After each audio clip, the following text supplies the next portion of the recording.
in the US don't look at quote unquote multiracial unity as something to be striven, if that's the word, for. That Black people and other groups are in fact a colonized nation, and that the Black working class needs to lead the way towards independence, needs to lead the way towards liberation. So kind of understanding that when you look at it like that.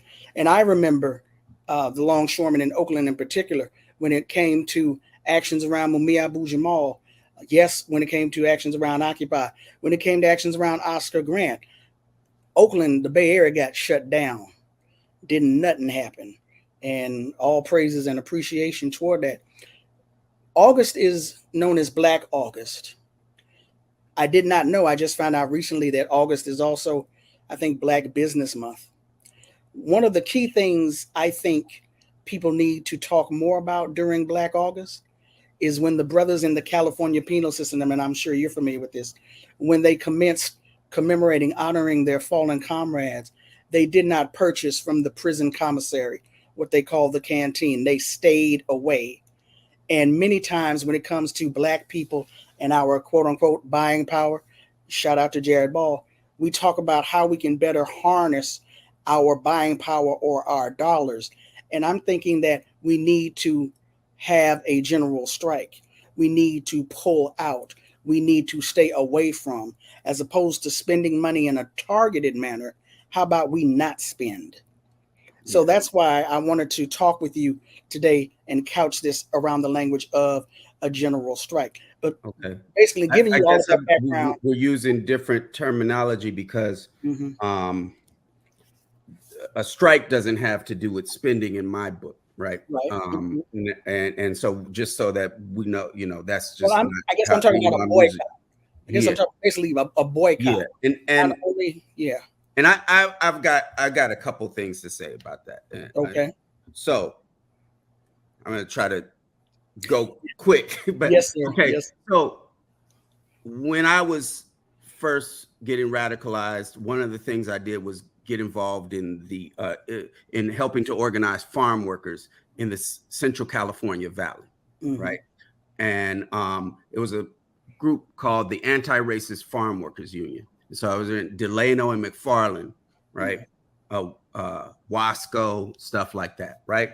And these folks were a group of folks who were students in Mexico in '68 and had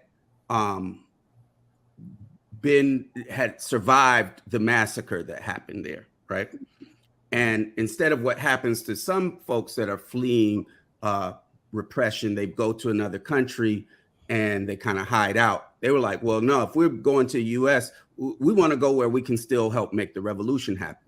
So the first thing that they did was they joined the UFW, right? They moved to California, joined the UFW.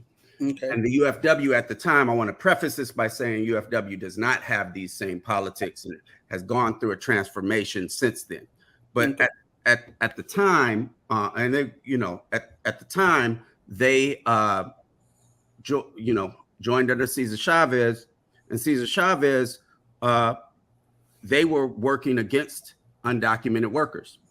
They were totally against them, calling them derogatory racist names, and not only publishing that in their newspapers, but helping immigration officers to deport people and manning the borders. So this group of folks were like, oh, that's not the revolution. That's not the revolutionary organization we want to go to. And they moved on. I say that to say this. Boycotts got very popular on the left because of the UFW at the time.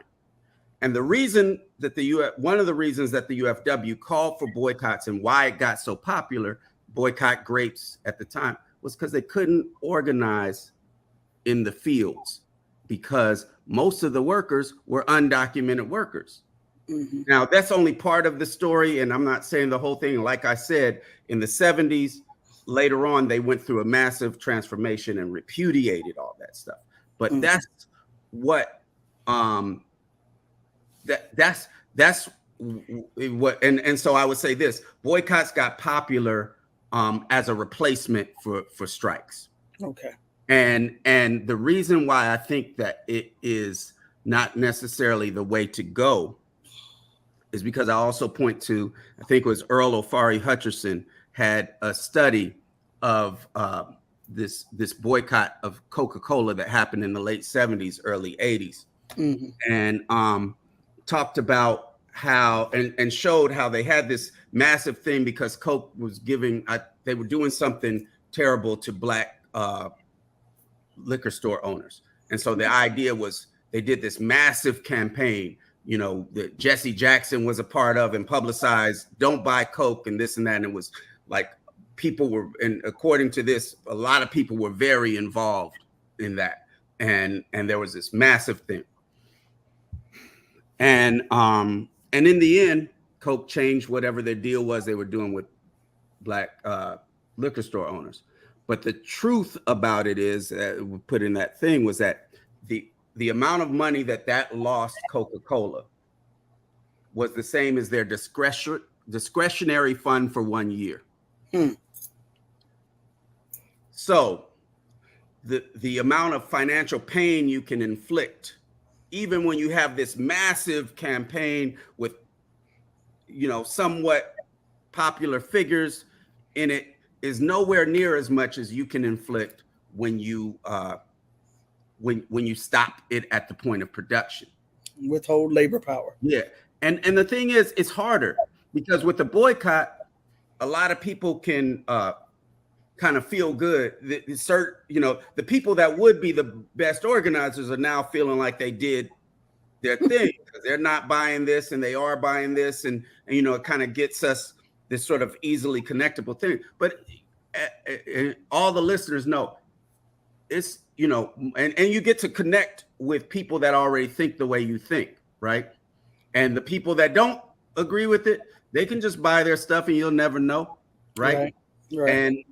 But organizing on the job is harder because you got people there that don't agree with you. You got people there that, you got to build with them and find some common ground where maybe you don't get along, maybe all sorts of things, but you end up having to become a different kind of person than you are in order to connect with them. And I think that in general, the left has, for the last 30 years, we've been doing let's have a rally on Saturday at 6 o'clock. When ain't nobody there. Yeah. So and I'm not saying boycotts can't be helpful in addition, but even with the writer's strike, the WGA had done certain, calculations, and people were like, oh, should we boycott the streamers? And they were like, well, look how much damage we cause by not doing this, by stopping production, as opposed to, telling people to not watch, because you never know who's not watching. Right. And it becomes just, what you're asking of people, you're not asking them to be involved. And so it's not as radicalized. It ends up being like, what Slavoj Žižek was talking about, where, you buy at Starbucks and it says you're helping the rainforest and you feel like you did your thing and you buy your Starbucks and you keep going.